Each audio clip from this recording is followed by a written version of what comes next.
Rest in the thought that you're watching over me. All I need is you.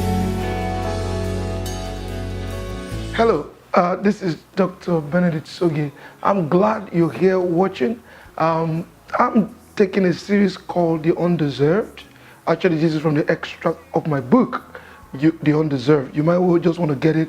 It's important you get it. Now, I'm going to do a little further move forward in this broadcast, teaching on this. Quickly, you want to open with me to the same book of James we read the last time in the first episode, where we talked about the undeserved blessings of God.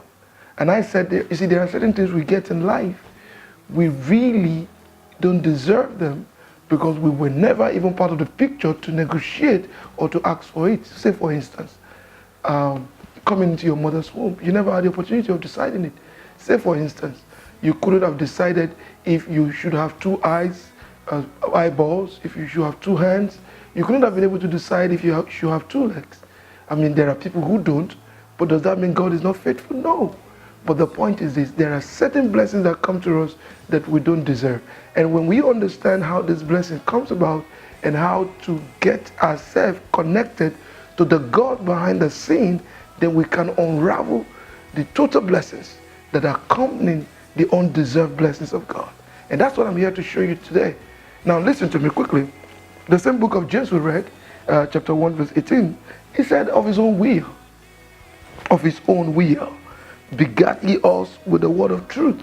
So when God gave birth to you of his own will, which was what began the undeserved nature of his blessings towards you, he started it with his words.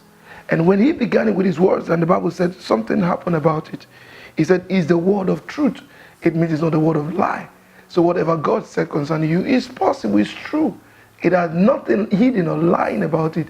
If God had promised you you're going to be successful, listen to me, you will be successful because you were never part of the scheme of failure.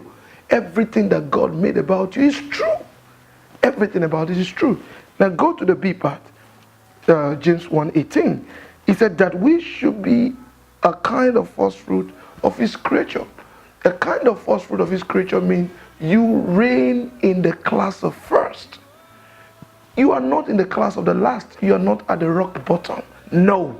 There's nothing about you that has anything to do with the last nature. No. You are the first class nature of God. Now I tell people, listen, what this also means is this, is that you run in the class of God. You run in the class of divinity. You run in the absolute class of God's size.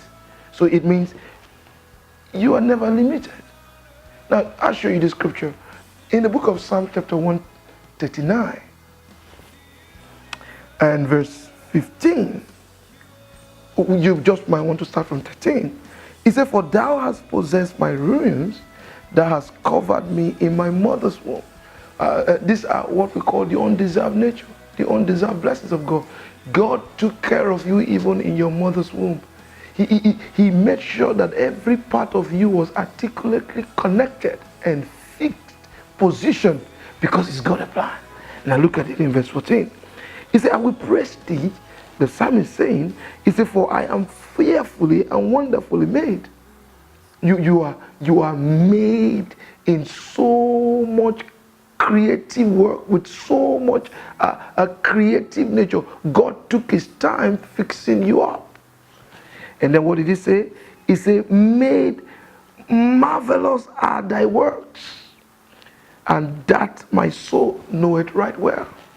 In verse 15, he said, my substance were not hid from thee when I was made in the secret and curiously wrought in the lowest part of the earth. Now, I'm going to continue on this scripture in the next episode, but listen to me. God fashioned you rightly. He invested every of his resources and abilities in you. He made you so well as a craftsmanship will create something that he knows must sell. You are God's best. I'll see you again. My name is Dr. Benedict Sogie. Don't forget, this is the Undeserved. Bye-bye. Get the book and you be blessed. Rest in the thought that you're watching